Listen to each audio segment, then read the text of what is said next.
This game has the feel of, what, a turkey bowl, a Thanksgiving day. You know, when we get together this year, when the Davises and the Gaudens get together, that's what our playbook's going to look like they're drawing them up in the dirt, and so far it's working for both of them. That's going to go as a loss of 2, and it'll be second down. Back at the 5-yard line now, second and goal. Off the bootleg. Newton sliding out of the pocket. And that's going to be caught by Funchess for a Carolina touchdown. Devin Funchess with his second touchdown of the afternoon. And the Panthers have broken our tie as they take the lead.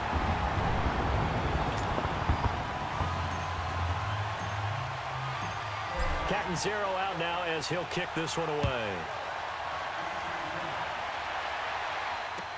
This will be taken to the back of the end zone.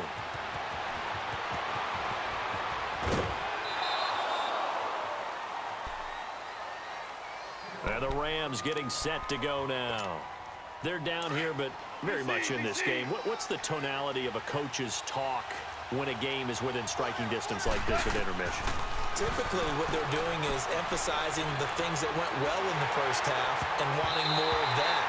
Sure, you've got to go over some of the errors and clean up some things because there's a reason you're down. But overall, I think they want to stay positive, stay up with this team. We're just starting the second half, and we've got the football. Let's go ahead and punch it in, and then we'll take it from there. See how that recipe works. Wide open receiver complete. And he'll be taken down, but not before they work it across midfield. A very solid gain of 27. Now a first down throw. Gone. It's caught left side by Cooks. And he will finally be taken out of bounds. Goff finding Cooks on a big play. 48 yards. And at this stage, down in the second half, looks like they just wanted to find a way to get it in the hands of their playmaker, and they did. I think you're exactly right. I don't think the coordinator's looking at his play sheet and trying to figure out which play will work well. He's trying to figure out how to get the ball to the playmaker that you just described. Looking down at that sheet, you find people plays, not necessarily X's and O's, and that's exactly what they did there. Gone. And he can't corral it.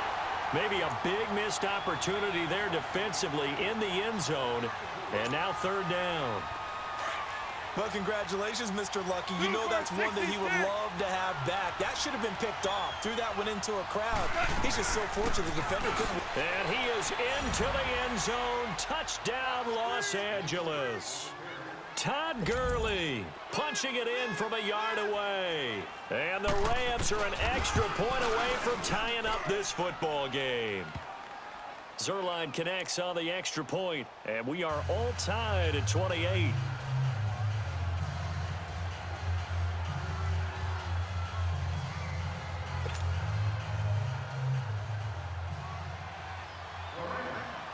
So a tie ball game here as the kick's away.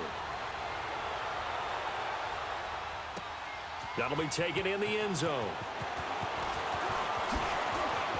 Now a hit and a loose football. And now the Rams have got it going the other way. And they are going to set up shop at the 32-yard line.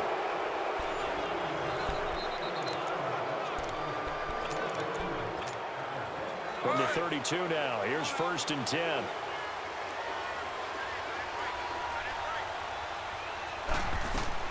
Now Goff on first down. They'll find Everett there, complete.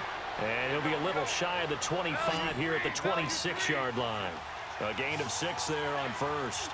One thing you're hoping for when you run drag routes, you're able to hit a receiver in stride, and he can pick up a lot of yardage after the catch. But in this situation, the defense was effective, able to stop him before he get a good head of steam going. Throwing again on second down, but this time it's incomplete. They went with a dime look on defense. 2 extra defensive backs on the field and covered up essentially every blade of grass. That allowed them to disrupt the play. Dancing to his left. And this is going to be intercepted. Dante Jackson picks it. I think that interception happened for 2 reasons. Quarterback gets outside the pocket and panics a little bit. And receiver doesn't make sure he's absolutely in an open spot. So there's a guy lurking, took the ball from him. Yeah, so don't wave your arms, right, as a receiver if you're not wide open. Got to know that you're open. Otherwise, just don't do it. The tackle there by LaMarcus Joyner. He's fumbled already once, Charles. I'm not going to say that that was in his mind there, but I'm sure that during some of these plays he is mindful of it. And once you fumble the ball, you know what your team tells you and your coaching staff? Take care of it. Rest it. And he's going to go down. Back at his own 5-yard line, it's a sack. And Ndamukong Suh with a great push up front. He picks up the sack and a loss of 8.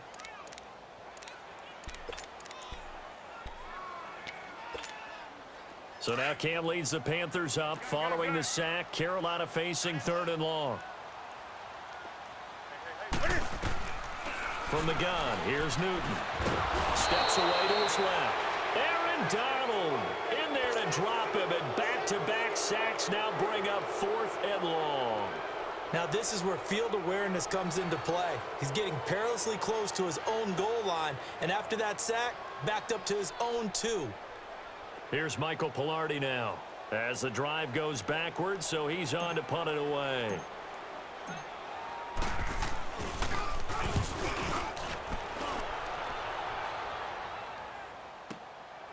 Returnable here from the 38. And just shedding him off there. That's going to go in the books as a 55-yard punt. Well done. And the Rams will go on offense here with a 1st and 10. The Rams offense now making their way out to take over. And the points, they have come fast and furious in this quarter. You really don't want to be on the defensive side of the ball right now, do you? Because you're either thinking, my replacement may get an opportunity. Your head better be on a swivel. Totally. Or maybe I just need to get out of the game for a while because I just can't slow these guys down. They've got to figure out a way to disrupt these offenses. And typically, one guy makes a big play, and that can help change things. They'll be looking for disruption on both sides right now. They got a man over the middle. It's Woods. They got 18 yards out of that one, and it gets them a new set of downs.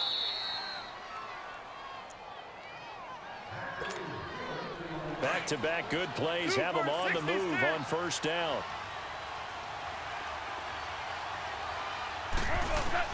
On 1st and 10, Goff. Escaping the pressure right. This will be caught just inside the 10.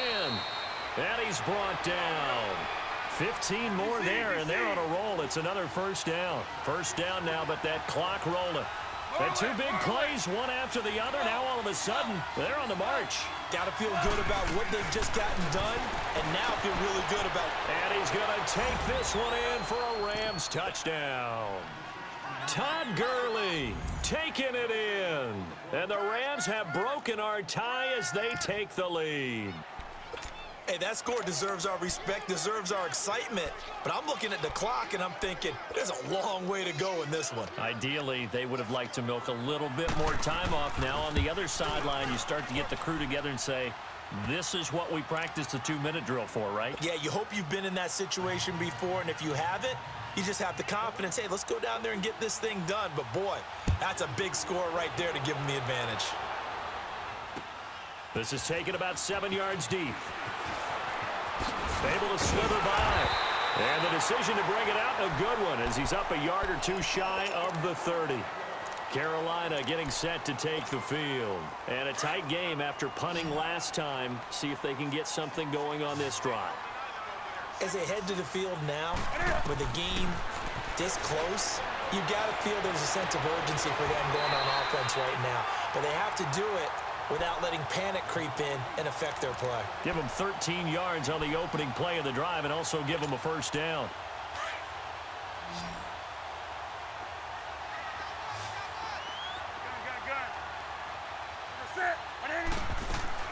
He's back to throw. Now a desperation throw deep downfield. And he'll take this into the end zone. Touchdown, Carolina. Greg Olsen, 59 yards. And the Panthers are now an extra point away from tying up this game. A very important extra point there, up and good. And, partner, we've got a tie game here in the 4th. So here comes the kickoff now, all even here in this fourth quarter. Short kick. One of the up middle take it now. And they're going to wind up with pretty good starting field position as they get it up past the 35. And now out on the field, here comes Los Angeles. They need to get this around the 40 on the other side to get into field goal range. Look at the clock, a decent amount of time here in a tie game. What do? No panic situation at all. They've got to get a couple of chunk plays, pick up nice bits of yardage. Target the sideline? Target the sidelines because you want to get out of bounds and make sure that clock stops. Because if the clock stays running, that makes things that much tougher for you. It can always bleed out on you. They'll try again from the 36 on 2nd and 10. Goff now to throw. And he can't get a throw away. He's taken down. K1 short. Now the Panthers going to use the first of their timeouts as the clock will stop with 45 seconds left to go in the game.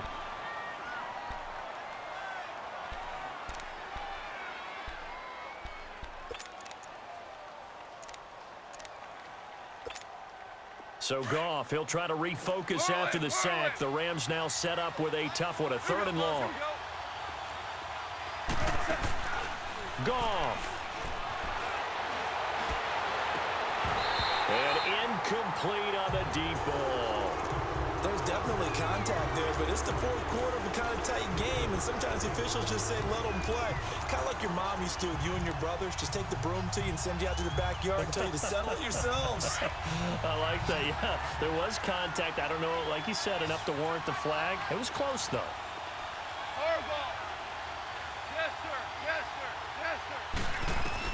The Rams going for it on 4th. Gone. And no, it's incomplete. No luck for the Rams as they fail here on 4th down. And the Panthers are going to get it back in excellent field position. The Panthers offense here, they get ready to head back on the field. They are in field goal range here already. How do you handle this situation, tie game? In a perfect scenario, you want to find a way to get the ball to the proper spot for your field goal kicker. They always have preferences. And you want to bleed the clock down so that when you do kick it, as the ball's going through the post, zero. The clock hits zeros. And he is met at the line of scrimmage, and he goes down right there. No gain on the play there, 2nd down. And now the Rams are going to halt things as they want a timeout, as they get it with 26 seconds to go in the football game.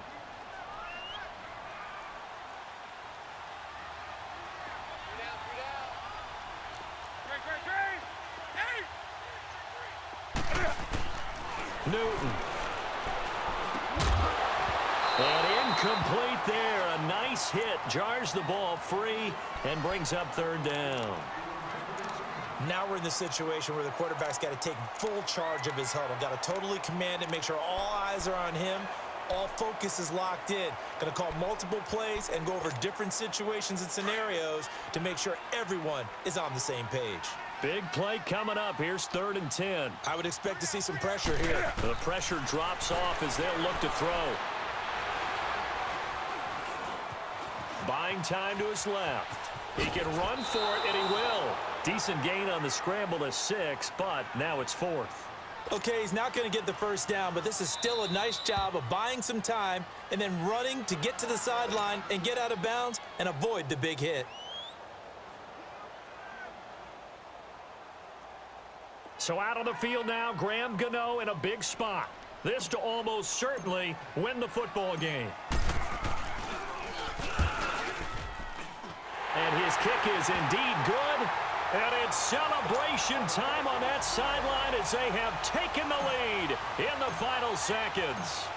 So there was a little meat on that ball, a little more than a chip shot considering the circumstances, but he's able to bang it home in what should be the game winner. And the key was getting him into a good position to kick from. I mean, if that's a 52-yarder, you're going to have some anxious moments, but kickers nowadays, you give them anything under 40, and they're automatic. So now here are the Rams as their offense comes back out. So you're right there, but obviously the clock is not your friend. How do you handle this situation? You're thinking 2 plays. One, to get yourself in position for the second one, whether you're able to get into field goal range or you have to try another deep pass, another Hail Mary. But you're trying to get the first one to a receiver. And, oh, a crusher there as it's intercepted. Picked up by James Bradbury. And that's how this one ends in dramatic fashion in